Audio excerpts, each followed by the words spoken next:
ঘটনাটা সেদিনকে কি ঘটেছিল একটু জানার চেষ্টা করব। পুলিন্দা, আপনার নৌকোতে করে ওদিনকে তুলে আনা হয়েছিল অভিনেতাকে, কি দেখেছিলেন বা আপনি কি জানলেন সেদিনকে, কি ঘটনাটা, কি খবর এলো আপনার? আমার কাছে যখন ভগীরথ জানা আসছে, আমি এই সামনে নৌকোটা বেড়েছে ওইখানে নিয়ে যাচ্ছে, আমাকে ও বলেনি, না বলার জন্য ও নিয়ে গেছে নৌকোটা, সাঁতার কেটে নৌকো ধরেছে গেছে। ওনাদেরকে সে যে শ্বেতা ম্যাডাম নায়িকা, ওনাকে আমাদের দৌড়ি ধরিয়ে দিয়ে লাফ দিয়ে নিয়ে আসছে।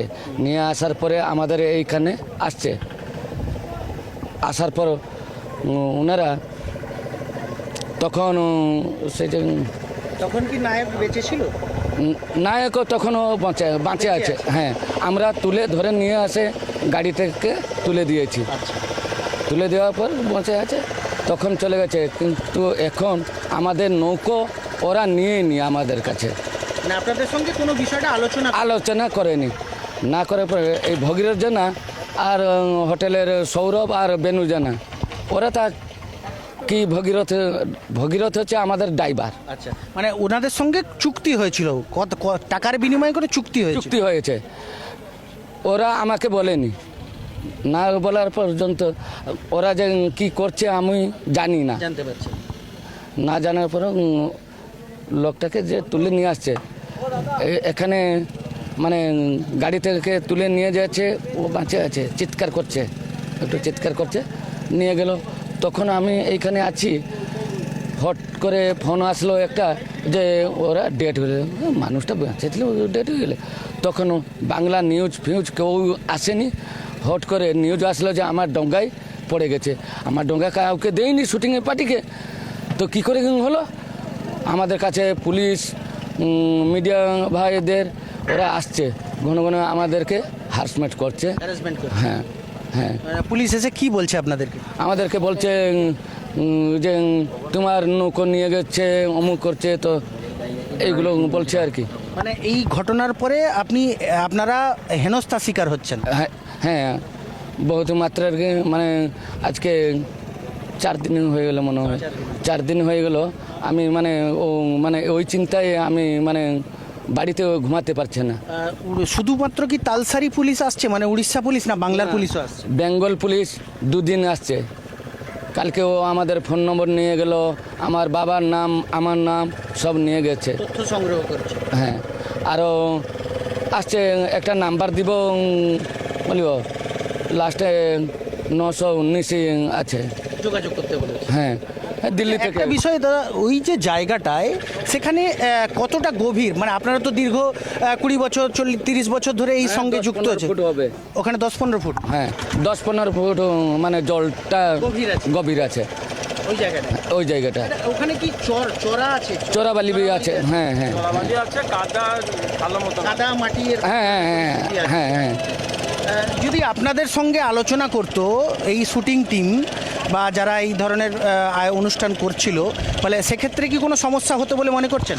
না, আমাদের কাছে যদি যোগাযোগ করতো তাহলে ওই ঘটনা হতো না, কেননা আমরা আমাদের ছেলেগুলোকে পাঠিয়ে দিই, মানে সেখানে থাকবে সারা দিন, ও খাবার দেওয়া আমার খরচা পানি। আপনাদের গাইড যদি পেতো তাহলে এই ধরনের দুর্ঘটনা ঘটতো না।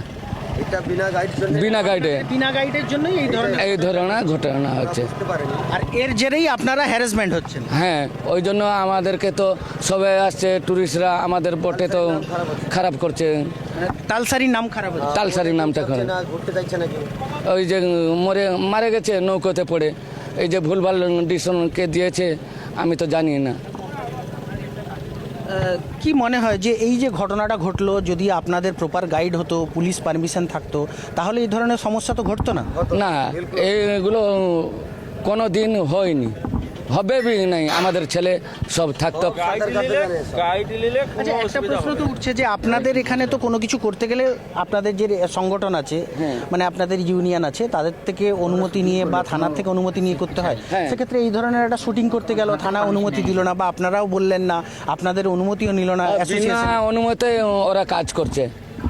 পুরোটা এখানে ওই যে হোটেল করেছে যে সৌরভ সৌরভ দা তাই জন্য আমরা কেউ বলিনি। ওরা বলেছে বেনু জেনাকে আর ভগীরথ জেনাকে ওরা গাইড করবে বলে ভগীরথ জেনা ও মানে হেডেকটা নিয়েছে।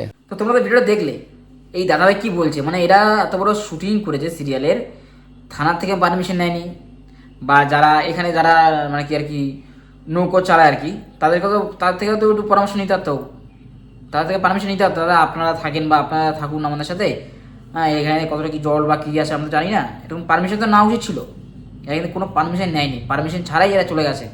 আর যেখানে এই ঘটনাটা ঘটে সেখানে প্রায় 15 থেকে 20 ফুট ডিপ আছে, কাদা মাটি আছে আর পলি মাটি আছে, মানে পলি বালি আর কি।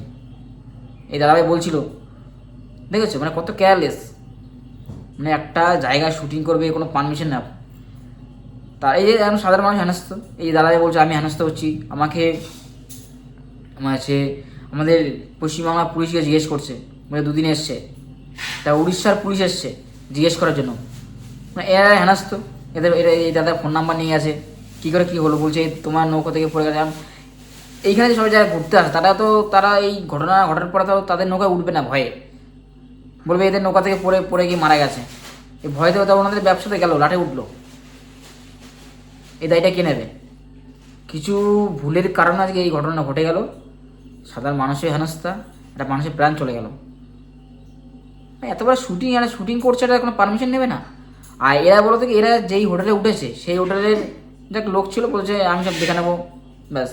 আর ওরা কী দেখবে ভাই? এত বড় সিরিয়ালের শুটিং হয়ে পুলিশ প্রশাসন তো নেওয়া উচিত ছিল।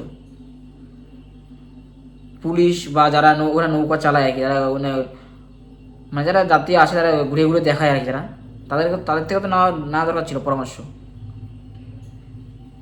আর ওখানে হচ্ছে ভাটার সময় জল কমে যায়, আর যখন জোয়ার হয় তখন ওরা বুঝতে পারেনি জোয়ার হয়ে যাবে, জলটা এসছে ব্যাস দুর্ঘটনা ঘটে গেল। আর পুরো পলি বালিতে একদম গেঁথে গেছে, বুঝেছো এই অবস্থা,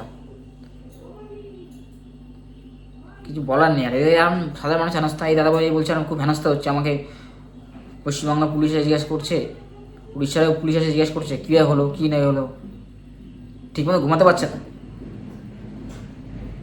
একটুখানি ভুলের জন্য আজকে এই সবাই হেনস্থা হচ্ছে আগে। যাই হোক, তোমাদের ভিডিওটা দেখলে আর তোমাদের কী মতামত অবশ্যই কমেন্ট করে জানিও। আর ভিডিওটা যদি ভালো লাগে অবশ্যই লাইক কমেন্ট, আর চ্যানেলটা অবশ্যই সাবস্ক্রাইব করবো এরকম ভিডিও দেখতে হলে। আর তোমাদের সাথে দেখা হবে নেক্সট ভিডিওতে। টাটা বন্ধুরা, বাই বাই।